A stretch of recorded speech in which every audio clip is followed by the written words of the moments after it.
Your Excellencies, President of the Commission, ladies and gentlemen, Ghana is humbled and honored by the decision of the authority of heads of state and government of the Economic Community of West African States, Ecowas, to elect me by unanimous vote as chairperson of Ecowas for the next term of 1 year.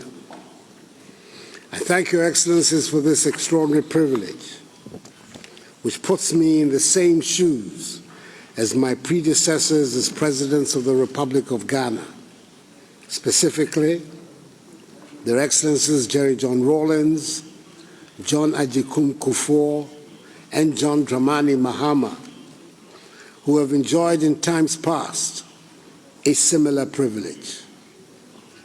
I'm aware of the enormity of the task ahead, and I assure you that I'll do my utmost not to let the side down and discharge my duties to the very best of my abilities. I congratulate the outgoing chairperson, the President of the Republic of Niger, His Excellency Mahamadou Issoufou, for his distinguished stewardship of ECOWAS during these trying times, which by common consent has been a most successful tenure.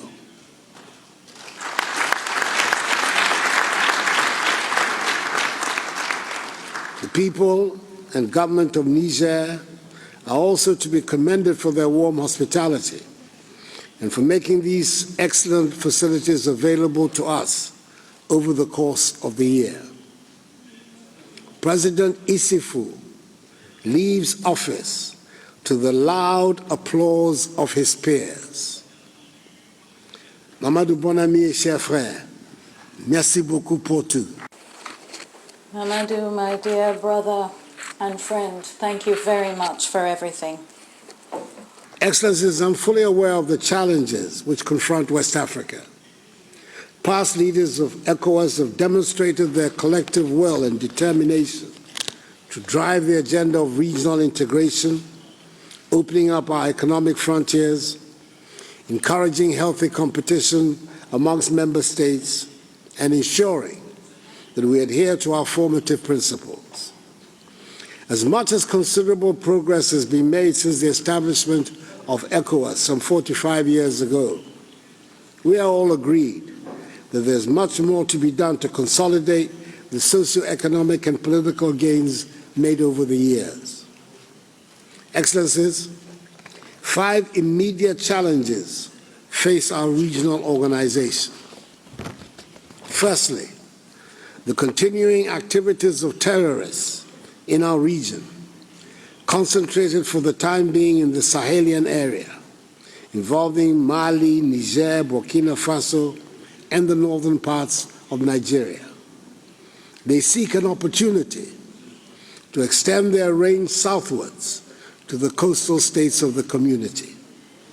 The activities of these terrorists form the backdrop to the recent coup in Mali. Secondly, the COVID-19 pandemic, which has attacked the populations and economies of each one of our states.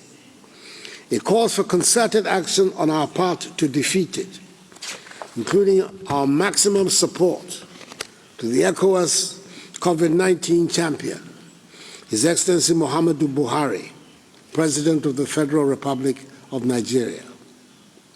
Thirdly, the imminent coming into force of the African Continental Free Trade Area on 1st January 2021, whose secretariat is located in our region, in Ghana's capital, Accra.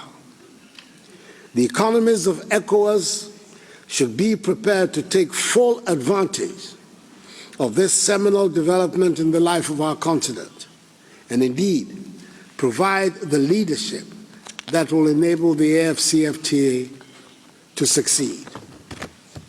Fourthly, the 2020 decision on monetary union within our ECOWAS space. We have all recommitted ourselves to the ECOWAS single currency program and have taken into account the courageous move by our sister nations of the Ouémois community to break their long-standing links with the Banque de France. We need practical measures to advance the process of financial and monetary integration. Fifthly, the consolidation of democratic governance in the turbulent conditions of the community. We must uphold our constitutive texts while acknowledging the national conditions of each of our states. This is the guidance that will enable us to promote a satisfactory resolution of the crisis in Mali. The challenges in these critical regional spheres, such as security, economy, trade, currency, and health, must be addressed in a spirit of genuine cooperation and solidarity if we are to succeed in overcoming them, which we can. In so doing, we must protect at all costs our freedom and independence of action so that the development of our community responds to the needs and aspirations of our peoples and not to the goals of external agencies and forces. I'm confident that by the grace of God, I can count on the unstinting support of each one of your excellencies in navigating the immediate future of our community. It is important for all of us to recognize that the way forward is to implement regional decisions, such as the Ecowas trade liberalization scheme, recognizing that ultimately the benefits are in everyone's interest. Those of us who believe strongly in integration can do no better than to give our full support to regional decisions. Through this, we will build institutional confidence and integrity in the structural organs of ECOWAS. Let us collaborate to ensure that we adhere to and maintain common values of governance, i.e. the principles of democratic accountability, respect for individual liberties and human rights, and the rule of law. Such commonality will facilitate immeasurably the process of bonding amongst the peoples of our community. When we think of West Africa, together with our individual countries, we are not just being Pan-Africanists, we are also being true nationalists. Because what makes West Africa more prosperous will make each of our individual countries more prosperous. Let us give enthusiastic support to community decisions and build rapidly our community.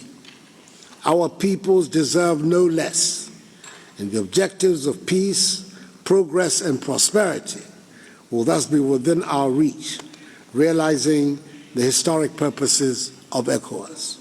Once again, Excellencies, thank you for this honor.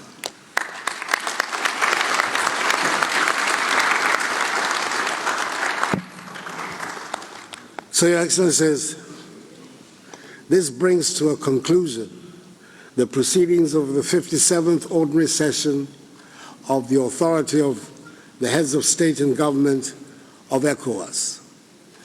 The communique will be dealt with by the President of the Commission, and subsequently a date will be fixed for the next Ordinary Session of the Authority.